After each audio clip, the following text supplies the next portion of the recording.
រថយន្ត SUV បណ្ឌិតមួយប្រភេទដែលមានតម្លៃសមរម្យរូបរាងនៅតែស្អាតទាក់ទាញមើលយូរប៉ុណ្ណាក៏មិនងាយនឹងសាំភ្នែកយើងកំពុងតែនិយាយអំពី Range Rover HSE ឆ្នាំ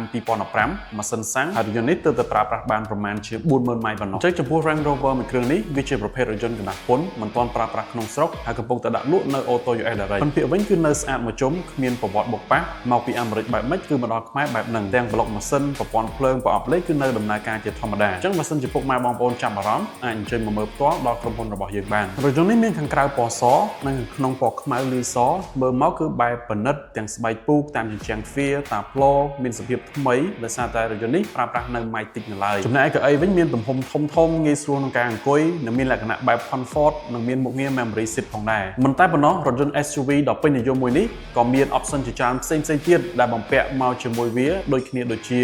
ឈ្នាន់បិទបើកអូតូទ្វារបឺត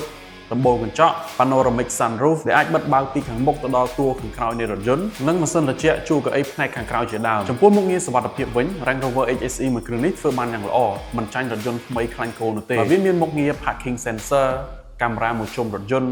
Blind Spot Monitor មុខងាររក្សាកន្លងផ្លូវ Lane Departure Warning មុខងារជំនួយទៅដល់ការចូលចតប្រព័ន្ធរក្សាលំនឹងនិង Traction Control ជាដើមនិងមុខងារជាច្រើនផ្សេងទៀតហើយលក្ខណៈពិសេសដែលយើងមិនសរសើរមិនបានអំពីរថយន្តមួយនេះគឺបូមឡើងចុះរបស់វាតែម្ដងដោយវាអាចដំណើរការបានយ៉ាងល្អគ្រប់ស្ថានភាពផ្លូវអញ្ចឹងមិនថាស្ថានភាពផ្លូវបែបណាក៏រថយន្តនេះអាចឆ្លងកាត់បានដែរជាមួយនឹងមុខងារ Terrain Response System របស់វាទៀតធ្វើឲ្យរថយន្តនេះបើកបរបានគ្រប់ឧបសគ្គដោយគ្មានបញ្ហាបំពាក់មកជាមួយនឹងម៉ាស៊ីន 3.0 លីត្រ V6 និងដំណើរការដោយប្រអប់លេខ 8 វគ្គអូតូនិងមានប្រព័ន្ធបើកបរ AWD វាអាចផលិតកម្លាំងសេះបានប្រមាណជា